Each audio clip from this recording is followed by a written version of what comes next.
We begin with new pressure on Trump aides over their plots to directly overthrow the election. At this week's hearing to hold Trump veteran Peter Navarro in contempt, there was a moment there where Congressman Aguilar charted a path from Navarro's attempted coup all the way up to Trump. And since that contempt vote, the committee is continuing the pressure. And that brings us to a text chain. That was a text written to then Chief of Staff Mark Meadows, and it's making waves right now. This was sent on January 3rd, 2021. You probably haven't seen it before, based on what we think we know, as this is all pretty new. And that was during, of course, the tense and pitched lead up to January 6th, the certification and what would become the insurrection. And here is the text. Mark, I'm reaching out because I have details on the call that Navarro helped convene yesterday with legislators as part of his effort to get Pence to delay certification of the election for 10 days, including that the president participated. We'll come back to that. And then the person closes by asking, were you on the call when the president spoke? Now, that is a big piece of evidence. It shows that people at the time were trying to nail down how Donald Trump was participating actively in demanding these legislators help steal the lawful election, and that it was directly part of Navarro's plan to hijack the January 6th certification. And if you've watched The Beat, you may have heard about this. The idea was thwarted, but the idea was that they could somehow create the appearance of chaos or delay from Mike Pence at the certification, and that would help them with a possible coup.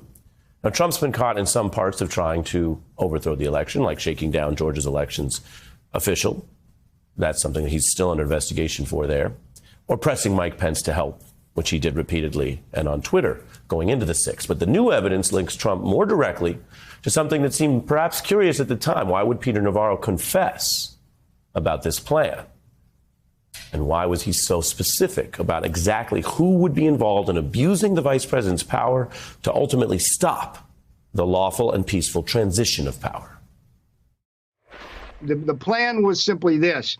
We had over 100 congressmen and senators on Capitol Hill ready to implement the sweep. The remedy was for Vice President Pence, as the quarterback in the Green Bay sweep, to remand those votes back to the 6 battleground states. Do you realize you are describing a coup? No. He calls it a sweep. He says it was what him and Bannon were going to do, and that even if they were victorious and somehow did stop democracy and end the transition of power, that it wouldn't be a coup. That's his take. But more importantly than how he describes it is what it is. And there are people who watch that and said, oh, is that some person inflating their own role or after the fact or what their motivations may be? And that's why the evidence matters. Interviews, sources, claims, these are all pieces. But when you can reconstruct it at the time, you suddenly learn what was going on. Donald Trump was involved in what Navarro was doing. And that's why today we can show you the committee is demanding Navarro comply with its lawful subpoena. We've heard that before. But they're citing this very text, saying it's time for him to address his, quote, role in the attempt to overturn the election. Now, Meadows went from partially cooperating and handing over some documents to then going silent to then, according to the committee, defying. I've mentioned on the program he may have some better privilege claims, but he's been held in contempt, too, by Congress. The DOJ has to decide what to do. As this week ends, after these contempt votes, we see that this is an investigation that has more and more receipts. These are just some that are coming out. For example, I can tell you as someone who's been involved in following this, reporting on it, that if Navarro were cooperating, we wouldn't necessarily have that text in public this week. It was private and part of their investigation. It's only being used as they have to build a case because you have to write down what the contempt case is, and then the Attorney General has to decide whether to indict on it. So some of what we're learning is only a product of the defiance. Much of what we don't know yet is a product of the cooperation because they're bringing it all together. And amidst all of that, you have, of course, the bombshell discovery about the White House call logs. Again, thanks to the committee's investigation, we learned 7 hours are missing from that key day. And that has put more pressure on. Now officials tell CBS News that there was a very messy record-keeping process when Trump was president. Notes from calls that would be scribbled on top of the private schedule. Here's one that, again, has been obtained through the investigation. You see at the top, sort of, the schedule has become a placeholder for some of those calls. You can see a reference in longhand to V. POTUS and Senator Loeffler. Now, In that CBS account, the reporter spoke to an official who said things got missed and saying sometimes the handwritten notes would be sent directly to the diarist and not go through the official process. Axios reports more details about who was keeping those records. It was an executive assistant, Molly Michael, and one official said she was just gone most of the day. And by the time she arrived late in the afternoon, the White House was an expletive show. So you take this together and you see that the investigation works. There are many calls for more action and more accountability, which is understandable. In fact, Attorney General Garland was pressed about that in public today, and I'm going to show you that detail in a minute. But whether people like the timeline or not, or they think the committee is getting it all done fast enough or not, or whether the DOJ is involved enough or not, we are learning just how high the effort at the coup went. According to some of these texts, it went all the way to the top. Let's bring in our experts tonight. Former RNC Chair Michael Steele has a longtime experience in the Republican Party. He did endorse Joe Biden in the last election. Former Watergate prosecutor and MSNBC analyst Jill Wine-Banks is very steeped in political prosecution and political corruption cases. Welcome back to both of you.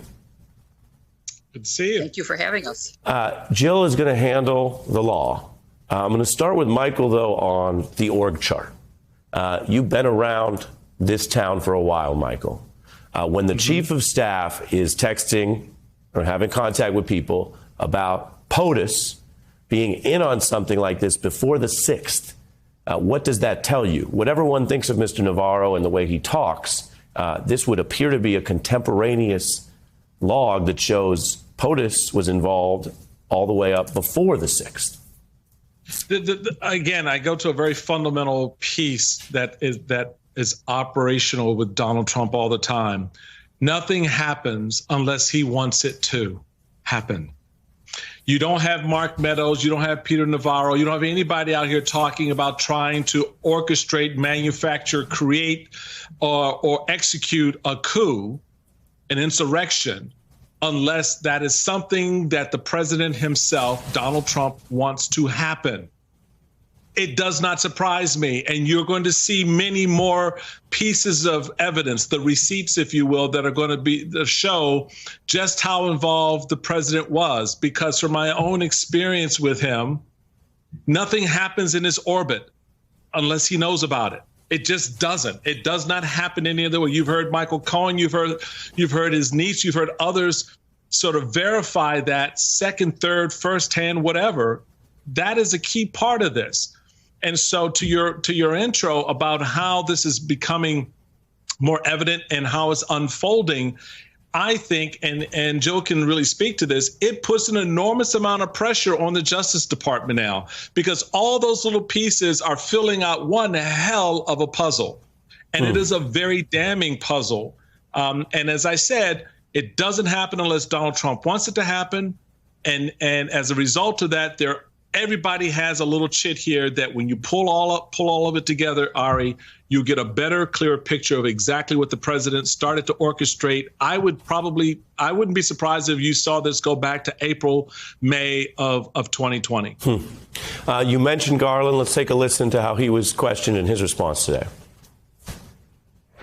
There's been so much criticism of the Justice Department around the January 6th investigation, and a lot of people trying to pressure the department to either work faster or even to investigate specific individuals.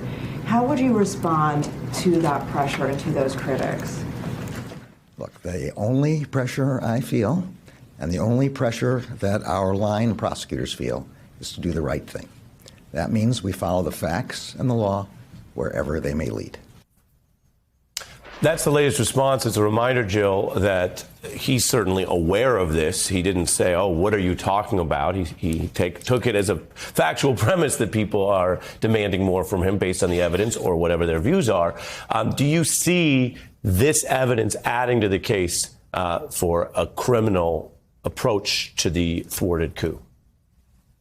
This is a very important piece of evidence, and criminal cases are built, as you just said, by putting pieces of a puzzle together, and each one adds to the other, and you cross-check them.